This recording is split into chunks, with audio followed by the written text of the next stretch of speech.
أعوذ بالله من الشيطان الرجيم بسم الله الرحمن الرحيم وبه نستعين وهو خير ناصر ومعين رب اشرح لي صدري ويسر لي أمري واحلل عقدة من لساني يفقهوا قولي السلام علیکم ورحمۃ اللہ وبرکاتہ۔ روزے کے احکام۔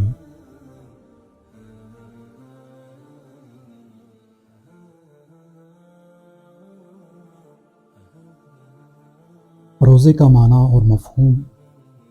روزے کو عربی زبان میں صوم کہتے ہیں، اور صوم کا مطلب ہے کسی چیز سے رکنا یا بچنا یا پرہیز کرنا، اور ہم اردو میں روزہ اس لیے کہتے ہیں کیونکہ یہ عبادت رات کی نہیں بلکہ دن کی ہے، اور دن کو روز کہتے ہیں۔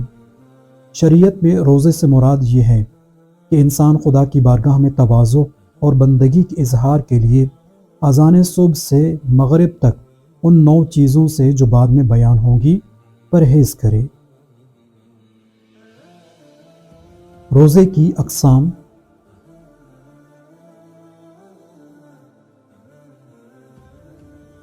روزے کی اقسام۔ روزے کی 4 قسمیں ہیں۔ نمبر 1 واجب روزہ، جیسا کہ ماہ رمضان کا روزہ، اسی طرح نظر، قسم یا عہد وغیرہ سے واجب ہونے والے روزے۔ نمبر 2 مستحب روزہ، رجب یا شعبان وغیرہ کا روزہ، اور اسی طرح باقی مستحب روزے۔ نمبر 3 حرام روزہ، جیسا کہ عید الفطر کا روزہ اور عید قربان کا روزہ۔ اسی طرح اگر روزہ انسان کی ہلاکت، موت یا جسم کے کسی حصے کے جدا ہونے یا ناکارہ ہونے کا باعث بنے تو وہ روزہ بھی انسان پر حرام ہو جاتا ہے۔ نمبر 4 مکروہ روزہ، جیسا کہ عاشورہ کے دن کا روزہ۔ روزہ کب واجب ہوتا ہے؟ روزہ واجب ہونے کی چند شرائط ذکر کی گئی ہیں۔ ان میں سے پہلی اور دوسری شرط یہ ہے کہ انسان بالغ ہو اور عاقل ہو۔ روزہ واجب ہونے کی شرائط۔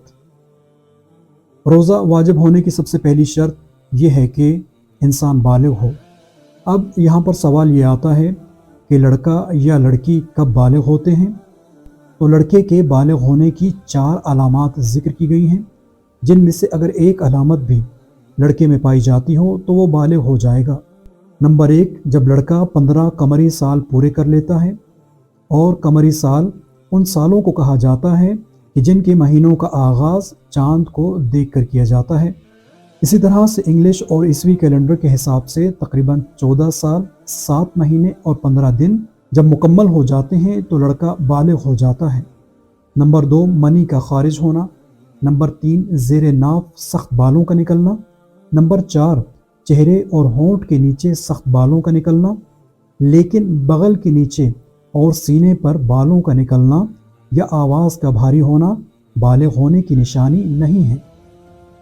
اسی طرح سوال کیا جاتا ہے کہ لڑکی کب بالغ ہوتی ہے؟ لڑکی میں بالغ ہونے کی صرف ایک علامت ہے کہ لڑکی جب 9 قمری سال مکمل کر لیتی ہے، یا انگلش اور عیسوی کیلنڈر کے حساب سے تقریباً 8 سال 8 مہینے اور 20 دن مکمل کر لیتی ہے تو لڑکی بالغ ہو جاتی ہے۔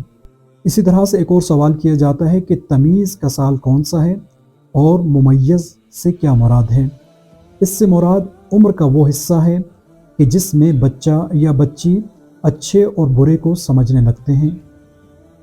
اور پھر ایک سوال آتا ہے کہ اگر بچہ یا بچی اذان صبح سے پہلے بالغ ہو جائے تو پھر کیا حکم ہوگا؟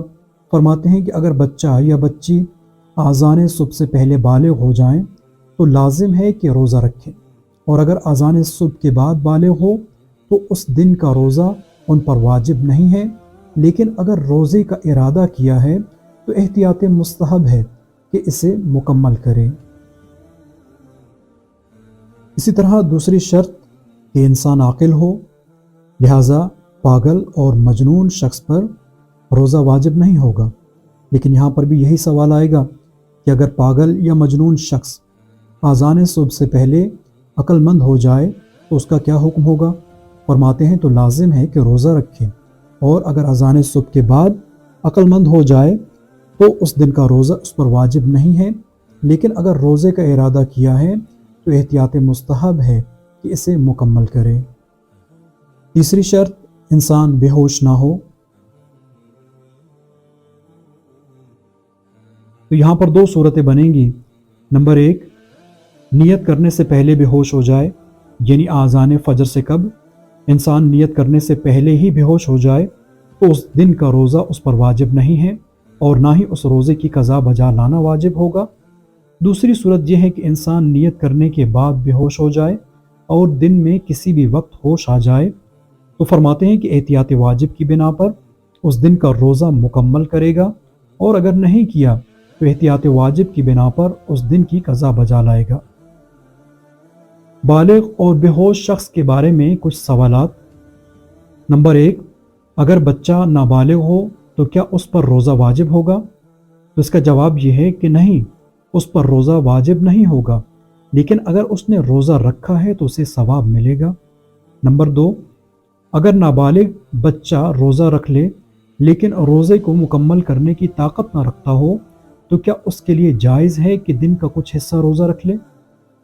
जी हाँ, उसके लिए मुस्तहब है कि इमसाक करे, और इमसाक से मुराद ये है कि उन तमाम चीज़ों से परहेज़ करे जो रोज़े को बातिल करती हैं, चाहे वो आधे दिन तक के लिए ही क्यों ना हो, ताकि उसे रोज़ा रखने की आदत हो जाए। नंबर तीन, एक शख्स को मालूम नहीं था कि बालिग होने की क्या अलामात हैं और एक लंबे अरसे तक उसने रोज़ा नहीं रखा, फिर इसको पता चलता है कि मुझ में बालिग होने की एक अलामत मौजूद थी, तो अब इसका हुक्म क्या होगा? फरमाते हैं वो अपनी तमाम नमाजों और रोज़ों की कज़ा करेगा। सवाल नंबर चार, बुलूगत के आगाज़ में वो रोज़े जो नासमझी की वजह से नहीं रखे, उनका क्या हुक्म होगा? तो फरमाते हैं कि अगर उस वक्त उसे तकलीफ़ यानी शरई अहकाम के लागू होने के बारे में समझ बूझ नहीं थी या मुतमईन था कि मसलन खाना पीना जायज़ है, तो उन रोज़ों की फ़कत कज़ा बजा लाना काफ़ी है। बालिग और बेहोश शख्स के बारे में मज़ीद कुछ सवालात।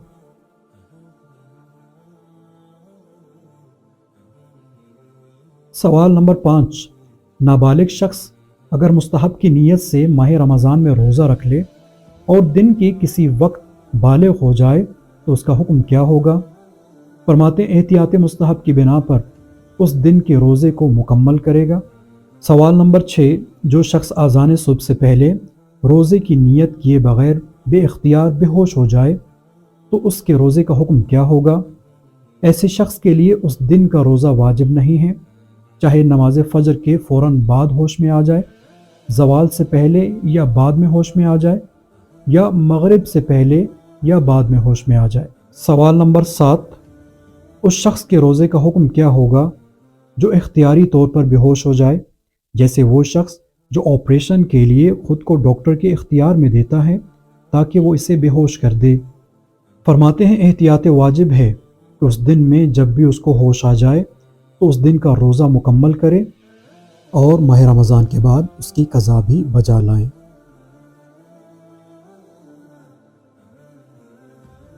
शर्त नंबर 4, खातून हैज़ और निफास से पाक हो।